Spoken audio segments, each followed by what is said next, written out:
राज्य के राजस्व मंत्री चंद्रशेखर बावनकुळे ने मंगलवार को नागपुर एयरपोर्ट पर पत्रकारों से बातचीत करते हुए राज्य के विभिन्न मुद्दों पर अपनी प्रतिक्रिया दी। जल संग्रहण और जल उपलब्धता के विषय में उन्होंने कहा कि राज्य सरकार ने संभावित चुनौतियों को ध्यान में रखते हुए व्यापक स्तर पर नियोजन किया है तथा आवश्यक उपायों पर लगातार काम किया जा रहा है। इस दौरान शिवसेना सांसद संजय राउत द्वारा उठाए गए ऑपरेशन टाइगर मुद्दे पर प्रतिक्रिया देते हुए बावनकुळे ने कहा कि भारतीय जनता पार्टी का इस कथित ऑपरेशन से कोई संबंध नहीं है। उन्होंने स्पष्ट किया कि उन्हें इस संबंध में किसी भी प्रकार की जानकारी नहीं है और भाजपा का इससे कोई लेना देना नहीं है।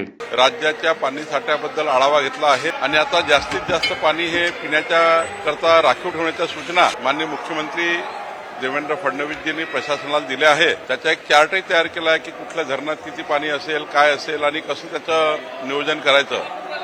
मला वाटतं जे काही आम्ही नियोजन केलं आहे त्या आधारावर मला असं वाटतं की 100% जी काही परिस्थिती आहे टंचाईची त्या परिस्थितीला सरकार चांगल्या पद्धतीने निवडण्याचा प्रयत्न करेल आणि जो काय आता जलसाठा तयार होईल यावर्षी थोडा उशिरा पाऊस पडतोय पण जलसाठा जो येईल त्याला थेंबन थेंब पाणी वाचवणे, थेंबन थेंब पाण्याचं नियोजन करणे ही योजना आम्ही तयार केली आहे। मला ऑपरेशन टायगर बद्दलची काही माहिती नाही।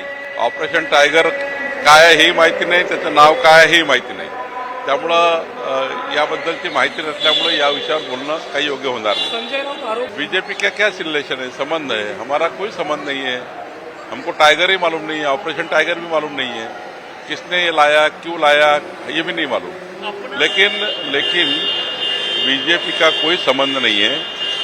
बीजेपी कभी भी इस इशू को बीजेपी ने कभी ये इशू को हाथ में लिया नहीं है और एकनाथ शिंदे जी का निर्णय एकनाथ शिंदे जी करेंगे, उद्धव ठाकरे का निर्णय उद्धव ठाकरेजीला माहीत आणि एकनाथ शिंदेजीला माहीत। त्यामुळे भारतीय जनता पार्टीचा काही संबंध संपूर्ण या विषयाशी नाही। त्यामुळे भारतीय जनता पक्षाला गोवणे किंवा आमच्या नेत्यांना गोवणे काही योग्य नाही किंवा आमच्या नेत्यांना याबद्दल आमच्या नेत्याबद्दल काही टीका टिप्पणी करणे किंवा आम्हाला जी विषयात आम्ही नाही आहोत त्या विषयात बोलणे काही योग्य नाही। असं आहे नरेंद्र भोंडेकरने आपल्या भावना व्यक्त केल्या असतील, भावना व्यक्त करायचे अधिकार आहे, पण आज तरी मला वाटतं राज्यामध्ये मुख्यमंत्री देवेंद्र फडणवीस यांना मॅन्डेट मिळाला आहे। मोदींच्या नेतृत्वामध्ये देवेंद्रजी आज मजबूत मुख्यमंत्री महाराष्ट्राचे आहे आणि आज विकसित राज्याच्या भूमिकेला देवेंद्र फडणवीसजी हे अत्यंत महत्त्वाचे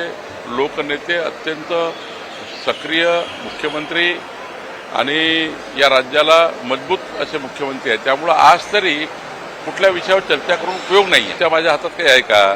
पण देवेंद्रजी हे सर्व या राज्याचा विचार केला तर सर्वकष या राज्याला विकसित राज्य करताना जो संकल्प देवेंद्र फडणवीसनी केला आहे, आमचे देवेंद्रजी आज राज्याच्या एकंदरीत 14 कोटी जनतेकरता ज्या पद्धतीने 2047चा विकसित महाराष्ट्र त्यांनी मांडला आहे आणि माननीय पंतप्रधान मोदींच्या नेतृत्वामध्ये या ठिकाणी ज्या पद्धतीनं वाटचाल चालू आहे आणि डबल इंजिन सरकारचे कामं आज ज्या पद्धतीनं आम्ही मॅन्युफॅक्चरमध्ये दिलेले आहे, मला वाटतं 2029 पर्यंत राज्याला प्रचंड मजबूतीने यश मिळालेलं आहे। मुख्यमंत्री पदाबद्दल चर्चा करणंच योग्य नाही आहे, चर्चेचा विषय नाही आहे आणि खऱ्या अर्थाने याबद्दलच्या पत्रकारांनी चर्चा करू नये। पत्रकारांनी विकसित महाराष्ट्राकरता देवेंद्र फडणवीसजीच या राज्याचे मुख्यमंत्री आहेत असाच त्या ठिकाणी कयास ठेवून पुढचा तुमचाही कार्यकाळ चालू ठेवा। उद्धव ठाकरेजींनी आपला पक्ष सांभाळावा, एकनाथ शिंदेजींनी आपला पक्ष वाढवावा याबद्दल कुणाची काही ना नाही आहे। त्यांनी आपल्या पक्षाचे निर्णय करायचे। आता उद्धव ठाकरेजींना आमदार खासदार का सोडून चालले, त्यांनी आत्मचिंतन करायचं आहे।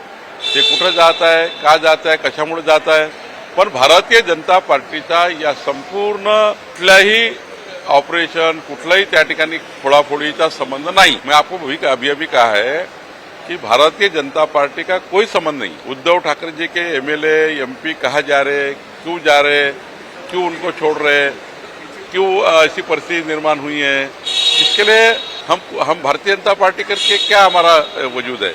पार्टी उद्धव ठाकरे जी देखे और एकनाथ शिंदे ही देखे। अब संजय राउत जी को अगर ये बात की उनके खासदार पैसा ले रहे, ये बात मुझे लगता है कि खासदारों के बारे में और आमदारों के बारे में, विधायक और सांसद के बारे में ऐसे आरोप लगाना ठीक नहीं है कि कोई एमएलए एमपी केवल पैसा लेकर ही अपना भूमिका बदलता है। अनेक कारण होते हैं भूमिका बदलने के, और मुझे लगता है कि पैसे के आधार पे उनकी बदनामी करना ठीक नहीं है। ढूंढना चाहिए क्या कारण होगा कि हम लोगों के पास जो एमएलए एमपी क्यों छोड़ के जाते हैं। अगर बीजेपी में कल कुछ कम ज्यादा हुआ तो हमारी जवाबदारी होती है, अपनी अपनी पार्टी की जवाबदारी है। तो हमें खुद को पहचाने, खुद को देखे कि हमारा क्या चल रहा है।